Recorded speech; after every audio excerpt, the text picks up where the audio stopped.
Okie dokie, guys. Last part of this unit that we're going to look at, and I'm going to use this funky pink pen here once again.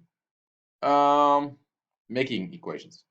So what we're going to do is we're going to look at exponential equations, and remember that the basic exponential equation is something like this. So y equals ab to the x. Now, we're going to use different letters, and they're not that important here, but the key is this is the initial amount. This is some sort of rate, and then this is an exponent. And a lot of the times, this is going to be time, some sort of time. So we'll look at a question. Most questions are, how big does something get over time? How small does something get over time? And that's what the exponent is. Okay. But remember, this is the initial amount, and then we'll figure out what this is. That's kind of what this lesson's on, is how do we come up with B? Because A will be the easy part. So when we look at a population question, we're going to look at the future population, and what you do is you start with the initial population, I, okay, and there's some sort of growth rate or decay, and T is time. So once again, like I said, T is going to be time, and this is going to be a growth rate or a decay rate depending on if the population is getting bigger or smaller, okay? And what we have to do is just come up with this B. And B for growth rates, that's easy. For decay rates, sometimes it's a little confusing. So for growth rates, all you do is you take your percent and you change it to decimal and add it to 1.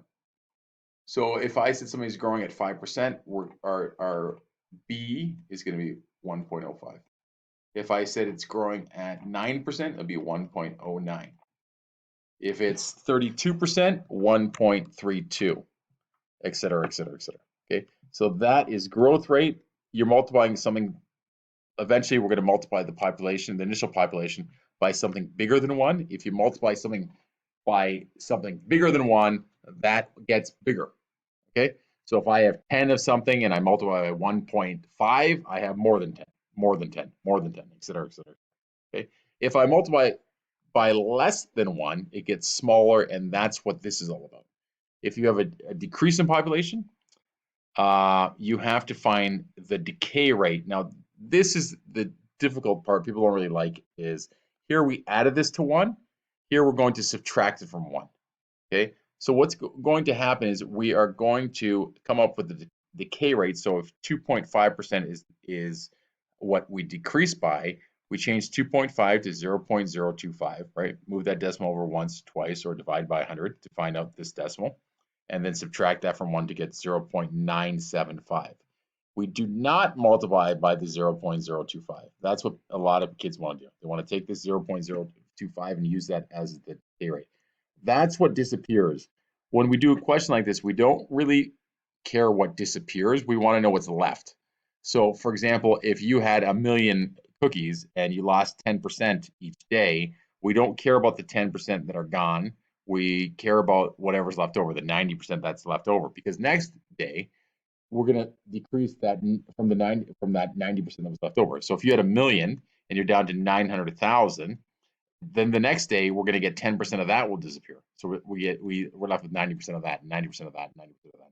I like to think of this about my hair because it's decaying. And if I have this many hairs, a bunch of hairs, and then I lose a couple down the drain, these guys are gone.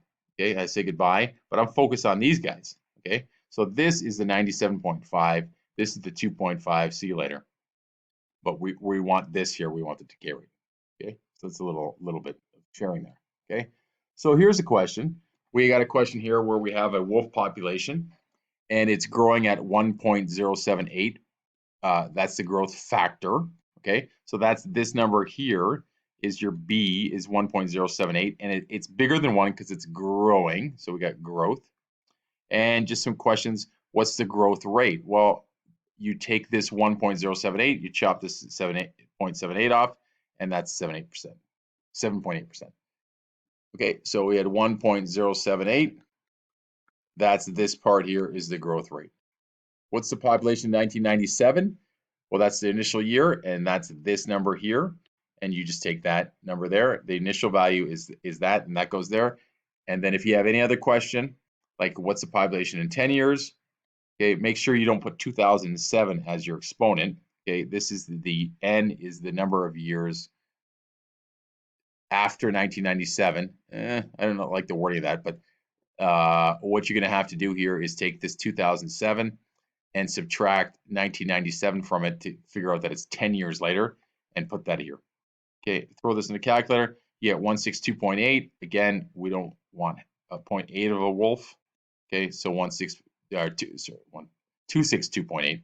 So 262.8, we're going to bump that up and round that to 263. A decay question here, if you have a deer population, and let's say that the population of deer is declining, around here it's not, but let's say it was, and we had 240, and we want to figure out the decay rate here, we have to come up with this number here. Okay, so we have the initial value, population starts off with 240, and we need a multiple here. And this multiple, because it's decaying, you're going to take this 2.2%, change it to a decimal, 0.022, and subtract it from 1.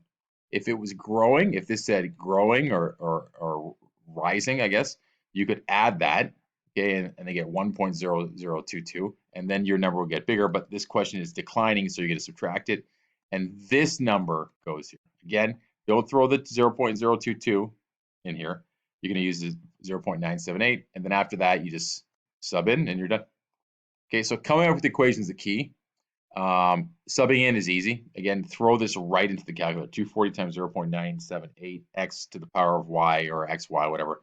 Exponent button 8, and then get that number there. Okay, and again, round properly when you're talking about things that are alive. Okay, decimal answers don't really work in these situations. Okay, so growth, decay. Hopefully that makes sense. Try a couple questions, and that's it for the whole unit. The next part here, I'll just go through it here. Doubling time, kind of neat. HalfLife, kind of neat. We're going to skip that. Okay. Here, if we look at some of the word problems, you can try these here. So let's look at this one here. If we're going to decrease it by 4% per day, and we start with 6,720 black flies, you're going to decrease. So you're going to take 1, and first of all, you're going to change 4% to 0.04. And you're going to subtract it from 1 to get 0.96. So if you're going to come up with an equation here, the population of the black flies starts off at 6,720, and then you're going to multiply with 0.96, and then t is what we're using for time here. And time in days, so it says use t, you can use t. Okay, and then if we said first week, what you're going to do is sub in a 7 here and figure out what that is. So that in a calculator. Okay, and it should be less because it's getting smaller. And there's some questions there. Don't worry about that much. And that's it. The whole thing is done. Okay. Other questions here. If you look at this one here, this is a doubling question. Okay. Doubling time question. We're not going to work on this. This is HalfLife question. Don't worry about that. Don't worry about this one either too much. Okay. What I want you guys to look at are the word problems like this one. The tadpole question is a bit silly. And you can try this one if you want. What you're going to do is just throw this in a calculator, keep putting numbers in here until you get a number that's about 50%. So find out what half of 6720 is. Okay, so that's 3610, I believe. Okay, and then keep throwing that number, throw different numbers into here until you get an answer of 3610. That's how we do that in this class. So trial and error is how we do that. I'm not going to ask you that. I'm going to ask you this. I want you guys to know how to do this, and I want you guys to understand the difference between, not this, ignore that. I want you to know the difference between growth rate and decay rate. All right, take care.